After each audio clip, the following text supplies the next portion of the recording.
Police টাকা খেয়ে সড়ক আইন মামলা দিয়ে দিছে কেন? আমি পুলিশের ম্যাজিস্ট্রেটের সবকিছু আমি দিব, আপনারা তুলে ধরেন এটা কিভাবে ও ছাড়লো। আমার বাচ্চার বিচার চাই আমি। আমার বাচ্চা মারা গেছে, আজকে আমার বাচ্চার ভুল থাকতো আমি আসতাম না, এতগুলা বাচ্চা আসতো না। ওরা দেখছে বইলাই, ওরা ভুল কার হয়েছে এটা দেখছে বইলাই আজকে কিন্তু এত শত শত বাচ্চা এখানে। এখন আপনাদের কাছে এটা অনুরোধ, আপনাদের কাছে সবকিছু ছাইড়া দিলাম, আপনারা একটা এখন পুলিশ টাকা খেয়ে সড়ক আইন মামলা দিয়ে দিছে কেন? এবং বাইকটাও ছাড়ে নাই, এখনো বাইক ছাড়েনি আমার বাচ্চা, বাইক ছাড়ে নাই। এখনো আমার বাইক গাড়ি হোন্ডার উপর দিয়ে আবার চলে যাবার নিছে, ব্যাগে যাবার নিছে। একবার ওকে ধাক্কা মারছে, ওর হোন্ডা ছিল R15 ভার্সন 3, এত হেভি হোন্ডা, ওর হোন্ডা জানি কি ভাসছে, হোন্ডা জানি যে কি জানি বলে সাসপেকশন না কি জানি, হোন্ডা তো পুরোই একদম ভেঙে গেছে, ওটা ভিডিও আছে আমাদের কাছে হোন্ডারও ভিডিও আছে, হোন্ডাটাকে কিভাবে মারা হয়েছে। এই যে আমার ভাই, ওর সাথে কথা বলেন, ও সবকিছু জানে। হ্যাঁ পরিকল্পিত তো না, ইন্ডিকেটর বা আপনার একটা কিছু তো থাকবে, ওর লুকিং গ্লাস আছে, ওর ইন্ডিকেটর আছে, কিছুই দেয়নি ভিডিওতে। ভিডিওতে দিলে তো আমরা দেখতে পারতাম। 23 তারিখ রাত্রেবেলায় বাসা থেকে বেরোয়, বাসা থেকে বেরোয় একটা রিমান্ডও হইল না। আচ্ছা যাক, বাসা থেকে বেরোয় 300 ফিট যায়, ওখান থেকে আসার পর আপনার কলেজের র্যালির জন্য ওখানে যায় পরামর্শ করার জন্য। আসার পথে ঠিক বাংলা মোটর মোড়ে ওরে ঠিক বাম পাশ দিয়ে ওর চাকা এখান থেকে উঠানো দেওয়া হয়, যার কারণে ওই একেবারে ঘটনাস্থলে মারা যায়। ও আর ওখান থেকে আর হয় না, পুলিশ ছিল সাথে, পুলিশ ধরছে, আসামিকে ধরছে, গাড়ি ধরছে, ট্রাক ছিল, ঠিক আছে, পিক আপ ভ্যান ছিল, তো দুজনকেই পুলিশে ধরা হয়, জেলখানায় দেওয়া হয়। ঠিক 7 দিন 8 দিনের মাথার কালে ওরে ছাড়া দেওয়া হয় 3 তারিখেই ওরে ছাড়া দেওয়া হয়।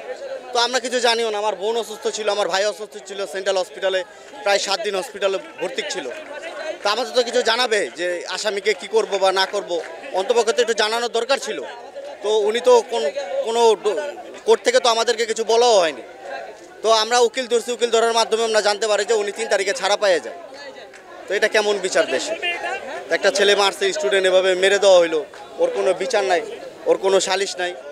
বাইকের গতিও ছিল 20 বা 25, ঠিক আছে, একেবারে মোড় ঘোরানোর মধ্যে ইনডাইরেক্টলি মারা দেওয়া হয়। এর জন্যই স্টুডেন্টরা আন্দোলন করতেছে, এটার একটা সুষ্ঠু বিচার চাওয়ার জন্য। আমার বাচ্চা গত 23/5/2025 তারিখে ও 300 ফিট ঘোরার জন্য বের হয় কলেজ ফ্রেন্ডদের সাথেই। তো ঘোরার পরে 2:30 বাজে যখন আমি ফোন দিই, বাবা তুমি কোথায়, বলল যে মা আমি আসতেছি, এটাই আমার সাথে কথা। তো আসার পথে এক ট্রাক ড্রাইভার, আমার কাছে ফুটেজ আছে, ছবি আছে, যে আমার বাচ্চা ট্রাকটা পার করে চলে আসছে। তারপর একটা ফুটেজে দেখা গেছে যে আমার বাচ্চা গাড়িওয়ালাকে থাম থাম বলতেছে, এরকমও কিছু একটা বের হয়েছে। তারপরও ও আমার বাচ্চাটাকে একটা ধাক্কা দেয় প্রথমে। তো আমার বাচ্চাটাকে একটা ধাক্কা দিয়ে তুই স্টপ করতি, যদি তোর মারার না ইচ্ছা থাকতো, নিশ্চয় মারার প্ল্যান ছিল। এটার জন্য ও আবার নেক্সট টাইম আমার বাচ্চাকে ধাক্কা দেয়, দিয়ে আমার বাচ্চাকে এক সময় চাপা দিয়ে ও মাইরেই ফেলে। আমার বাচ্চা ঘটনাস্থলে আমার বাচ্চা মারা যায়। তো ওইখানকার লোক, ট্রাক ড্রাইভার দুইটাকে আটক করার পরে আমার বাচ্চার সাথে 2:30 বাজে কথা হয়। তারপরে ভোর 5টা বাজে আমি খবর পাই যে আমার বাচ্চা অ্যাক্সিডেন্ট করছে, আমার বাচ্চা মারা গেছে। তো আমি বিশ্বাস করিনি।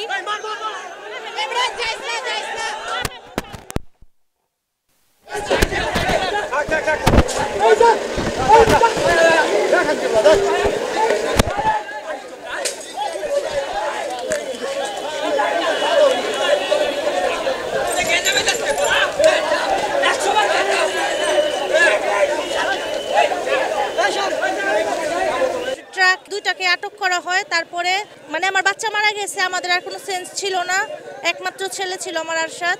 আমি 10 দিন ট্রমাতে ছিলাম। আমার জ্ঞান আসার ঠিক 3 দিন পর ওর বাবা খুবই গুরুতর অসুস্থ হয়ে সেন্ট্রাল হসপিটালে ভর্তি ছিল।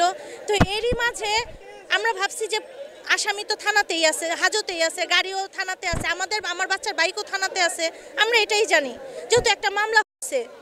তো যখন আমি সুস্থ হয়ে বাসায় আসি, তো যখন আমি আমার ভাগিনাই উকিল, যখন ও আমাকে নক দেয় যে আমি এখন একটা কিছু করার দরকার, তো বললাম যে হ্যাঁ করো। তো ওর স্যার, একটা অ্যাডভোকেট কামাল স্যার, ওকে নক দেয়, ও আসে, আইসা আমাদের সাথে কথা বলে, বইলা কোর্টের মধ্যে করে যায়।